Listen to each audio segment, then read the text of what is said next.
ಇವತ್ತು ನಮ್ಮ ಕೆಲಸ ಎಂಥದ್ದಂದ್ರೆ ಭಾಳ ಟೈಮ್ ಚಲೋ ಐತೆ ಆ್ಯಕ್ಚುಲಿ ಹೇಳ್ಬೇಕಂದ್ರೆ front tyre left side tyre puncture ಆಗಿತ್ತು. ಸೊ ಫ್ರೆಂಡ್ಸ್, ಇಲ್ಲಿ ಒಂದು Bharat bench 4923 HD in power ಈ ಗಾಡಿದು ಫ್ಯೂಸ್ ಹೋಗಿದೆ ಅಂತ ನನ್ನ. ಇದು ಯಾರು ಬರದ ಕತೆಯೋ, ನನಗಾಗಿ ಬಂದ ವ್ಯತೆಯೋ ಕೊನೆ.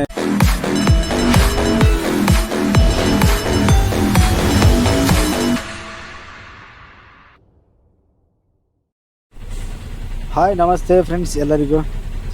ಇದು ಹೈದರಾಬಾದಿಂದ ಇವಾಗ ನಾಗ್ಪುರ್ ಹೋಗ್ತಾ ಇದ್ದೀನಿ. ಫಸ್ಟ್ ಇವಾಗ ಏನಂದ್ರೆ ಟ್ರಾಫಿಕ್ ಫುಲ್ ಆಗಿಬಿಟ್ಟಿದೆ. ಎಲ್ಲಿ ಅಂದರೆ ಇವಾಗ ಹೈದರಾಬಾದ್ ನಾವು ಖಾಲಿ ಮಾಡೋ ಪಾಯಿಂಟಿಂದ ಹಿಡ್ಕೊಂಡು ಇವಾಗ ಸೂಪರ್ ಹೈವೇಗೆ ಟಚ್ ಆಗಿದೆ. ಸೂಪರ್ ಹೈವೇಗೆ ಟಚ್ ಆಗಿ ಅಲ್ಲಿಂದ ಆಮೇಲೆ ನಾಗ್ಪುರ್ ರೋಡಿಗೆ ಟಚ್ ಆಗಿಬಿಟ್ಟು ಇವಾಗ ನೋಡಿದ್ರೆ ಮಧ್ಯಾಹ್ನ 3:30 ಆಯಿತು. ಫುಲ್ ಟ್ರಾಫಿಕ್ ಆಗೈತಿ. ನಾನು ಸುಮ್ಮನೆ ತರಬಿ ಸಾಯಂಕಾಲ ಹೋಗ್ಬೇಕಂತ ಮಾಡಿದೆ. ಆದಷ್ಟು ಆಗಲಿ ಮುಂದೆ ಟ್ರೈ ಮಾಡೋಣ ಅಂತ ಹೋಗ್ತಾ ಇದ್ದೀನಿ. ಟ್ರಾಫಿಕ್ನ ಬಂದು ಸಿಕ್ಕಾಕೊಂಡ್ಬಿಟ್ಟಿನಿ. ಎಲ್ಲಿ ನೋಡಿದ್ರು ಗಾಡಿನೇ ಗಾಡಿ. ಇವಾಗ 2 ಕಿಲೋಮೀಟ್ರ್ ಆಯ್ತು ಇದೇ ಟ್ರಾಫಿಕ್ನಲ್ಲಿ ಬರ್ತಾಯಿದ್ದೀನಿ. ಇನ್ನೂ ಮುಂದೆ ನಾನು ಸೂಪರ್ ಹೈವೇಗೆ ಹತ್ತಬೇಕಂದ್ರೆ ಒಂದು 8 ಕಿಲೋಮೀಟ್ರ್ ಇದೀನಿ. ಸೊ ಫೈನಲ್ ಆಗಿ ಇವಾಗ ಸೂಪರ್ ಹೈವೇಗೆ ಟಚ್ ಆದೆ.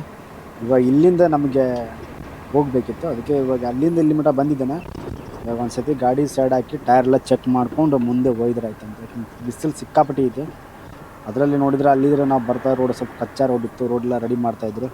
ಅದಕ್ಕೋಸ್ಕರ ಚೆಕ್ ಮಾಡಿಕೊಂಡು ಇವಾಗ ಇಲ್ಲಿದ್ರೆ ಸ್ಟಾರ್ಟ್ ಮಾಡಬೇಕು. ಬಿಸಿಲು ಮಾತ್ರ ಸಿಕ್ಕಾಪಟ್ಟಿದೆ ಇವತ್ತು. ನೋಡಿಲ್ಲ ಎಷ್ಟಿದೆ ಅಂದರೆ ಬಿಸಿಲು. ನಮ್ಮ ಟೈರ್ ಎಲ್ಲ ಫುಲ್ ರೀಸೋಲ್ ಇದೆ. ಕಮ್ಸೆ ಕಮ್ ಅಂದರೆ ಒಂದು 8 ಟೈರ್ ರೀಸೋಲೇ ಇದೆ.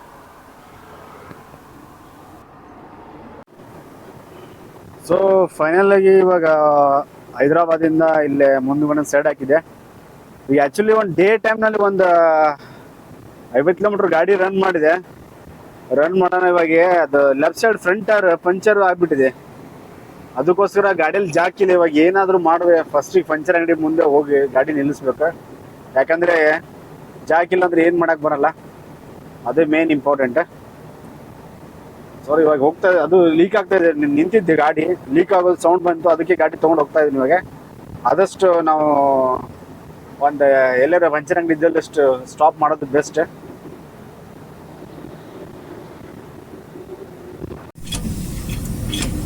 ನೋಡ್ರಿ ಸ್ನೇಹಿತರ, ಗಾಡಿದು ಟೈರ್ ಲೆಫ್ಟ್ ಸೈಡ್ ಪಂಚರ್ ಆಗ್ಬಿಟ್ಟೈತಿ. ಈಗ ಏನು ಮಾಡ್ಬೇಕಪ್ಪ ಅಂದ್ರೆ ಜಾಕ್ ಹಚ್ಚಿ ಎರ್ಸಾತೀನಿ. ಇದೊಂದು ವಿಚಾರ ಹೆಂಗಂದ್ರೆ ಗಾಡಿ ನಿಂತಿತ್ತು, ನಾ ಚೆಕ್ ಮಾಡಿದಾಗ ಸಣ್ಣ ಹೊಂಟಿತ್ತು, ತೊಗೊಂಡು ಬಂದ್ಬಿಟ್ಟು ಇಲ್ಲಿಗೆ ರನ್ನಿಂಗ್ನಾಗ ಏನಾರು ಆದ್ರೆ ಭಾಳ ನಮ್ಮದು. ಯಾಕಂದ್ರೆ ಸಿಂಗಲ್ ಫ್ರಂಟ್ ಒಂದೇದ್ದು ಗಾಡಿಯಾಗ ಜಾಕ್ ಕೂಡ ಇಲ್ಲ. ಇವು ಬೆಂಚ್ ಗಾಡಿ ಒಮ್ಮೆ ತಲ್ಲಾಗ ಏನಾರು ಪಂಚರ್ ಗಿಂಚರ್ ಆದ್ರೆ ಇವು ಬುಡಕ್ಕೆ ಹೋಗಾಕು ಬರಲ್ಲ. ಅಷ್ಟು ಫುಲ್ ಮೊಕ್ಕೊಂಡ ಬರಬೇಕು, ಮೊಕ್ಕೊಂಡ ಹೊರಗೆ ಬರಬೇಕು. ಅದೊಂದೆಲ್ಲ ಮ್ಯಾಟ್ರ್ ಸಮಸ್ಯೆ ಐತಿ.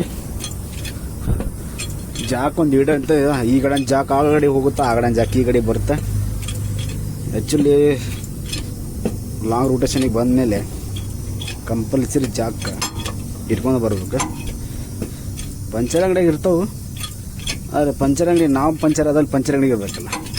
ಇವಾಗೇನ ಇತ್ತು, ಟೈಮ್ ಸರಿ ಆಯ್ತು ನಮ್ಮದು.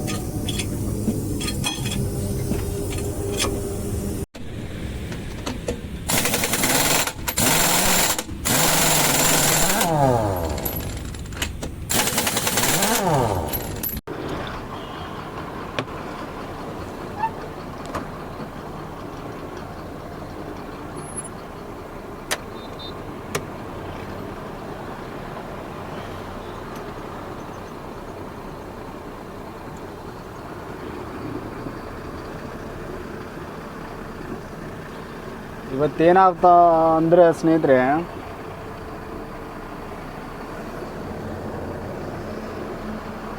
ಇವತ್ತು ನಮ್ಮ ಕೆಲಸ ಎಂಥದ್ದಂದ್ರೆ ಭಾಳ ಟೈಮ್ ಚಲೋ ಐತೆ ಆ್ಯಕ್ಚುಲಿ ಹೇಳ್ಬೇಕಂದ್ರೆ. Front tyre left side tyre puncture ಆಗಿತ್ತು.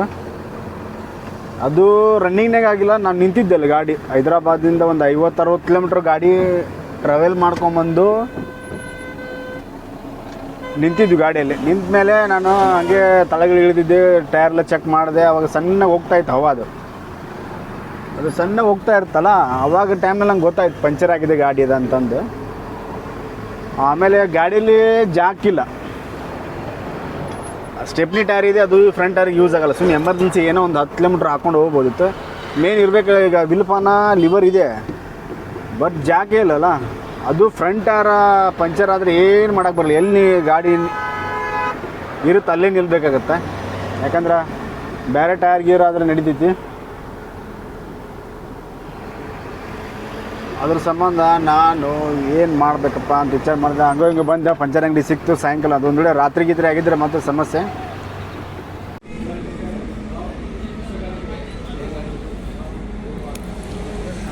ಫೈನಲಿಗೆ ಇವತ್ತು ಮಾಮಾ ಫ್ಯಾಮಿಲಿ ಡಾಬಾ ಅಂತ ಇಲ್ಲಿ ಊಟ ಮಾಡ್ಕೊಂಡು ಬಂದು. ಇವಾಗ ಊಟ ಮಾತ್ರ ಫಸ್ಟ್ ಕ್ಲಾಸ್ ಆಯಿತು. ಆದರೆ ಡ್ರೈವಿಂಗ್ ಮಾಡಬೇಕಲ್ಲ ಇವಾಗ, ಅದು ನಮಗೆ ಫಸ್ಟ್ ಕ್ಲಾಸ್ ಆಗುತ್ತೆ ಇವಾಗ. ಯಾಕಂದ್ರೆ 380 ಕಿಲೋಮೀಟ್ರ್ ಮತ್ತೆ ನೈಟ್ ಕಂಟಿನ್ಯೂ ಡ್ರೈವಿಂಗ್ ಮಾಡ್ಬೇಕೀಗ. ನೋಡೋಣ ಎಲ್ಲಿ ಮಠ ಆಗುತ್ತೆ ಅಲ್ಲಿ ತನಕ ಹೋಗೋದು. ಅಷ್ಟು ಮಿಕ್ಕಿ ಫೈನಲ್ಲಾಗಿ ನಿದ್ದೆ ಬರೋಕ್ಕಾದ್ರೆ ಮತ್ತೇನು ಮಾಡೋಕ್ಕೆ ಬರಲ್ಲ, ಮತ್ತೆ ಸೈಡ್ ಹಾಕಿದ್ರೆ ಆಯಿತು. ಟ್ರೈ ಮಾಡ್ತೀನಿ ಆದಷ್ಟು ಹೋಗೋಕೆ. ನಿದ್ಗಣ್ಣಾಗೇನು ಹೋಗಂಗಿಲ್ಲ, ಬಟ್ ನಮ್ಗೆ ಲಿಮಿಟ್ ಇರ್ತದಲ್ಲ, ಆ ಲಿಮಿಟ್ ಪ್ರಕಾರ ನಾವು ಜರ್ನಿ ಮಾಡೋದು. ಇಷ್ಟ ಈ ಥರ ಮೂಮೆಂಟ್ಸ್ ನಿಂತು ಬರೋ ಹತ್ರ ಅವಾಗ ಸೈಡ್ ಹಾಕ್ಬೇಕು ಅನ್ನೋದು ನಮಗೂ ಗೊತ್ತಾಗುತ್ತಾ, ಅವಾಗ ಸೈಡ್ ಹಾಕೋದು.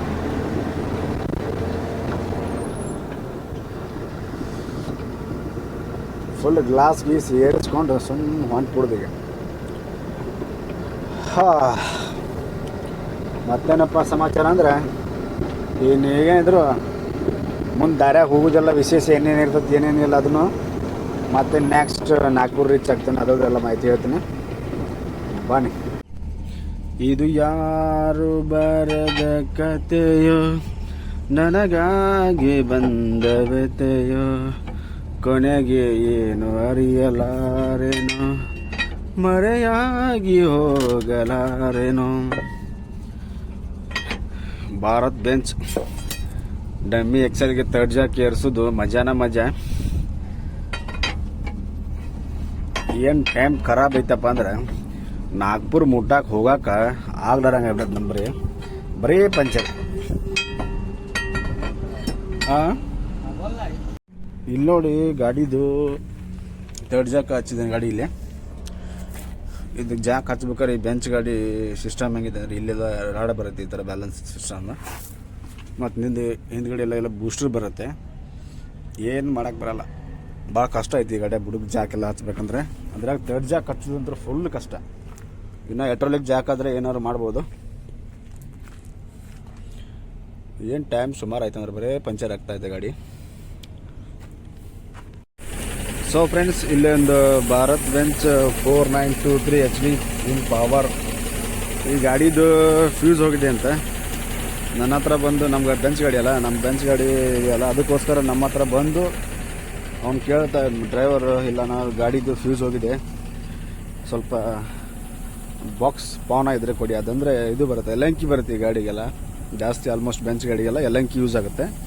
ಅದಕ್ಕೋಸ್ಕರ ನಮ್ಮ ಗಾಡೀಲಿ ಇತ್ತು, ಒಂದು ಸಟ್ ಹೊಸದೇ ಇತ್ತು, ಅದಕ್ಕೋಸ್ಕರ ಚೆಕ್ ಮಾಡ್ಸಕ್ಕೆ ಬಂದಿದ್ದೇನೆ.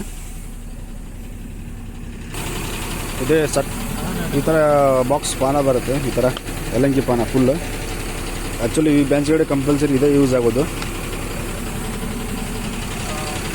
ಇದೆಲ್ಲ ಪೊಲೀಸ್ ಬಾಕ್ಸ್ ಬಿಸ್ತಾ ಇದೆ, ನೋಡೋಣ ನಾವು ಯಾವ ಥರ ಇದೆ ಅಂತ.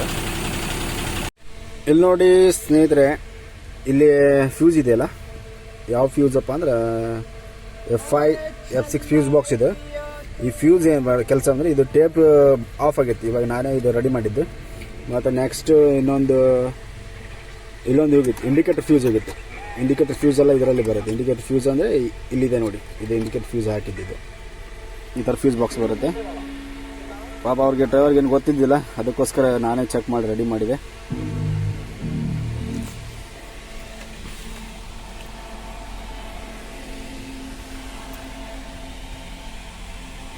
अभी बराबर हो गया ना? हाँ जी। ಸೊ ಫ್ರೆಂಡ್ಸ್, ಇದೇನಪ್ಪ ಅಂದರೆ ಯಲಂಕಿ ಸಿಸ್ಟಮ್ ಪಾನ ಬರುತ್ತೆ ಈ ಥರ. ಆ್ಯಕ್ಚುಲಿ ಈ ಥರ ಒಂದು ಸಟ್ ಇರುತ್ತಲ್ಲ, ಈ ಥರ ಸಟ್ ನಮ್ಮ ಬೆಂಚ್ ಗಾಡೀಲಿ ಒಂದು ಇಟ್ಕೋಬೇಕು ಕಂಪಲ್ಸರಿ.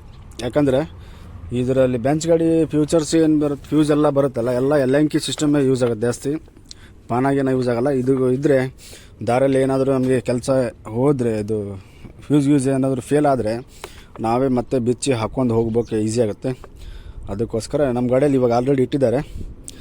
ಪಾಪ ಅವ್ರ ಗಾಡಿಯಲ್ಲಿ ಏನೂ ಇದ್ದಿದ್ದಿಲ್ಲ, ಅದಕ್ಕೋಸ್ಕರ ನಮ್ಮ ಹತ್ರ ಬಂದು, ನಮ್ಮ ಗಾಡಿ ಬೆನ್ಸಲ್ಲ, ಅದಕ್ಕೆ ಅವರು ನಮ್ಮ ಹತ್ರ ಬಂದು ಕೇಳಿದರೆ ಸರಿ ನೋಡಿದೆ ಅಂತ ತೊಗೊಂಡೋಗಿ ಚೆಕ್ ಮಾಡಿ ಹಾಕಿಕೊಟ್ಟೆ.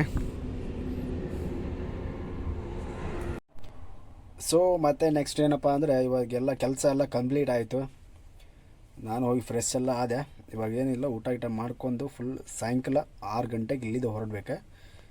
ನಾಗ್ಪುರ್ ನಮ್ಮದು ಅನ್ಲೋಡಿಂಗ್ ಪಾಯಿಂಟ್ ಬಂದು 280 + 20 300 ಕಿಲೋಮೀಟ್ರ್ ಇನ್ನೂ ಉಳಿದಿದೆ. ನಿನ್ನೆ ನೈಟ್ ಡ್ರೈವಿಂಗ್ ಆಗಿಲ್ಲ ಆ್ಯಕ್ಚುಲಿ ಹೇಳ್ಬೇಕಪ್ಪ ಅಂದರೆ. ಏನು ಮಾಡೋಕ್ಕೆ ಬರೋಲ್ಲ, ಮತ್ತು ಟೈಮ್ ಈ ಥರ ಇದ್ದರೆ ಮುಗೀತು. ಇವಾಗ ಬಿಸಿಲು ಸಿಕ್ಕಾಪಟ್ಟಿ ಬಿಸಿಲು ಜಾಸ್ತಿ ಇದೆ, ಏನು ಮಾಡೋಕ್ಕೆ ಬರಲ್ಲ. ಅದು ನಮ್ಮದು ಟೈರ್ ಸರಿ ಇಲ್ಲ ಮುಂಚೆಗೆ, ಅದಕ್ಕೋಸ್ಕರ ನಾವು ನೈಟೇ ಡ್ರೈವಿಂಗ್ ಮಾಡಬೇಕು. ಡೇ ಅಂದರೂ ಯೂಸ್ ಮಾಡೋಕ್ಕಾಗಲ್ಲ. ಡೇ ಎಲ್ಲ ಡ್ರೈವಿಂಗ್ ಮಾಡಿದ್ರೆ ಒಂದು 100 ಕಿಲೋಮೀಟ್ರ್ ರನ್ನಿಂಗ್ ಮಾಡಿದರೆ ಮುಗೀತು, ಬಿದ್ದಿದ್ದೆಲ್ಲ ಪಂಚರ್ ಆಗಿ ಹೋಗ್ಬಿಡ್ತದೆ ಮತ್ತೆ. ಅದಕ್ಕೋಸ್ಕರ ಇವಾಗ ಬನ್ನಿ ಊಟ ಮಾಡ್ಕೊಂಡು ಬರ್ತೀನಿ, ನಿಮ್ಮ ಡಾಬಾ ಎಲ್ಲ ತೋರಿಸ್ತೀನಿ ನಿಮಗೆ. ಇದೇ ನೋಡಿ ನಮ್ದು ಪಾರ್ಕಿಂಗ್. ಗಾಡಿದು ಹಾಕಿದ್ದಿಲ್ಲೇ ಪಾರ್ಕಿಂಗ್ ಹಾಕಿದ್ದೆ ನನ್ನ ಗಾಡಿ, ಇಲ್ಲೇ ನಿಂತಿದ್ದೆ. ಡಾಬಾ ಎಲ್ಲಿದೆ ಅಂದ್ರೆ ಡಾಬಾ ಇದ್ರ ಹಿಂದ್ಗಡೆ ಇದೆ, ಮುಂದ್ಗಡೆ ಇದೆ. ಇದು ಹಿಂದ್ಗಡೆ ಪಾರ್ಕಿಂಗ್. ಅಂದರೆ ನೈಟೆಲ್ಲ ಇವಾಗ ಇಲ್ಲೇ ಬಂದು ಮಲಗಿದ್ವಿ, ಅದು ಇಲ್ಲೇ ಇದೆ. ಇದೇ ಪಂಚರ್ ಅಂಗಡಿ, ಇಲ್ಲೇ ಎಲ್ಲ ಪಂಚರ್ ತೆಗೆಸಿದ್ದೆ, ಎಲ್ಲ ಟೈರ್ ಟ್ಯೂಬ್ ಎಲ್ಲ ಹಾಕ್ಸಿದ್ದಿಲ್ಲೇ. ಇದು ಹೈವೇ ರೋಡ್. ಇಲ್ಲಿದೆ ನೋಡಿ ಡಾಬಾ, ಪಂಜಾಬಿ ಹೋಟೆಲ್. ಇಲ್ಲೇ ಎಲ್ಲ ಗಾಡಿ ತೊಳ್ಕೊಂಡು ಸ್ನಾನ ಮಾಡೋದು ಇಲ್ಲೇ. ನಾನು ಆವಾಗಲೇ ಇಲ್ಲೇ ಎಲ್ಲ ಸ್ನಾನ ಮಾಡಿಕೊಂಡು ಆಮೇಲೆ ಬಟ್ಟೆಗಳು ಎಲ್ಲ ತೊಳೆದಾಕಿದ್ದು ಇಲ್ಲೇ ಇದೆ. ಇವಾಗ ತೊಗೊಂಡು ಹೋಗ್ಬೇಕು.